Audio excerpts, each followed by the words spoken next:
One day when I was a little kid, my siblings and cousins and I wanted to get into my grandparents' garage to play. There were cabinets all along one wall with so many fun things in them, and we loved going in there and playing. It was like Wonderland to us. The only problem was, on this day, we were outside in the driveway with the heavy garage door between us and Wonderland.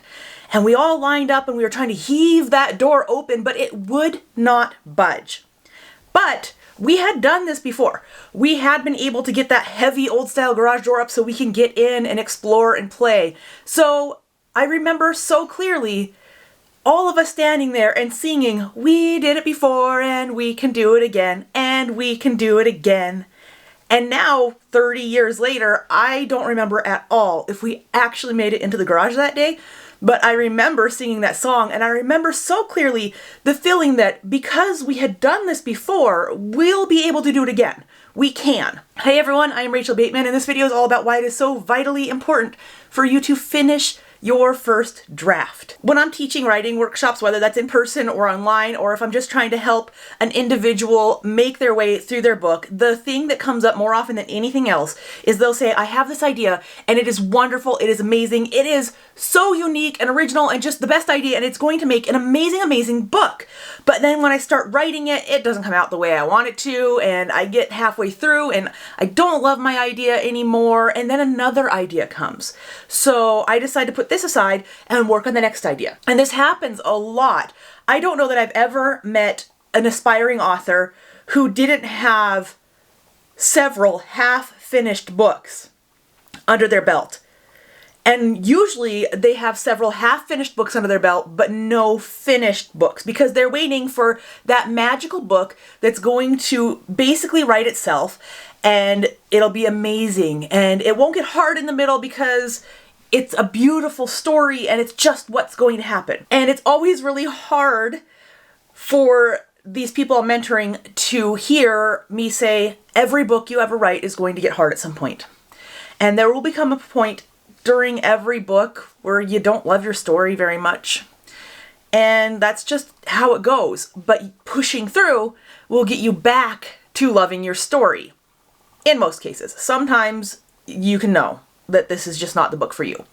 But in most cases, this is going to happen on every story, no matter how great your idea is. And that's why it's so incredibly important to finish what you start when you start writing a book. Because when you are trying to put this on paper, it's inevitably not going to look the way it looks in your head. And the words aren't going to be right the first time through. And it's going to get hard. But we need to push through and finish anyway, because once you have finished a book, you know you can do it. And what that means is when you start to write the next one and you get 40,000 words in and you hit a slog and it's hard and you hate your story and you don't care about your characters at all and you just want to quit, you can look back and say, I did it before and I can do it again. And that can push you through until the end. This is why I'm a big advocate of the fast first draft, and that comes with a disclaimer, because I am an advocate of the fast first draft if you have never finished a book before. I am also an advocate of the fast first draft, obviously, if you have done it in the past and that's what works for you. Fast first drafts work for me, and so that's what I do. If you are a writer who writes slower first drafts, or you edit as you go, and you have successfully finished books and you know that works for you, just keep doing that. If it works for you, keep doing it. It does not matter what works for anyone else as long as you found the process that works for you. However, if you are a writer who has been trying to write books and gets partway through and quits and starts a new idea and gets partway through and quits and starts a new idea, because those plot bunnies, they just keep multiplying, and the more you work and the more you're being creative, the more of them will come.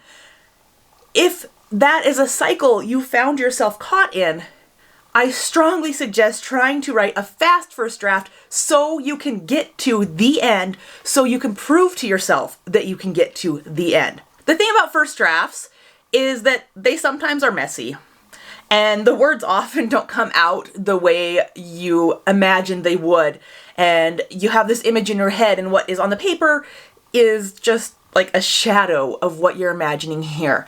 And that can get really, really discouraging, especially if you've never gone through this process before to get to the end of a first draft and then revise it and let the magic happen as you clean it up and make it into the story you were trying to tell originally. This is especially hard to do if the idea you're working on is like your grand idea, the one that you think is just the best book. This is your magnum opus. This is going to blow minds and be amazing and be the next huge thing, and it's the most beautiful book ever, and you've hyped it up in your mind and you've been working on it for a decade, and eventually you're gonna nail it. It is so hard to be okay with a messy first draft when you've built a story up in your head that long. My suggestion, if you're one of those people who has been working on the same epic story for so many years and it's gotten so built up in your mind, is to set that story aside. Put it on the back burner and come up with something completely new. Something that you're okay being messy with. Something that maybe you don't even care if anyone ever sees it. But it is something that you can write straight through to the end just so you can finish a project. Because this is not about writing a great book. This is not even about writing a book that some people might like or a book that anyone will ever see. This is about learning the process of writing a book and learning how to follow it through to the end so you can do it in the future. Because if you've done it before, you can do it again. And once you learn how to finish your books, it'll be so much easier to go back to those ones that you worked on and that you loved for a while and be able to finish them too. I have a challenge for you, and that is, if you've never gotten to the end in a book before, take the weekend, or if you're watching this in the middle of the week, a couple days to step back and think about an idea that you can take to the end. Something that you haven't attached a lot of emotional weight to, that doesn't have high expectations, but something that you think is fun, the kind of book you like to read, the kind of thing you really enjoy and is fun for you. Come up with a new idea. Something that you can just write until you hit the end, remove all expectations, remove all emotional weight from it, and just use it to learn how to get through until the end of a book.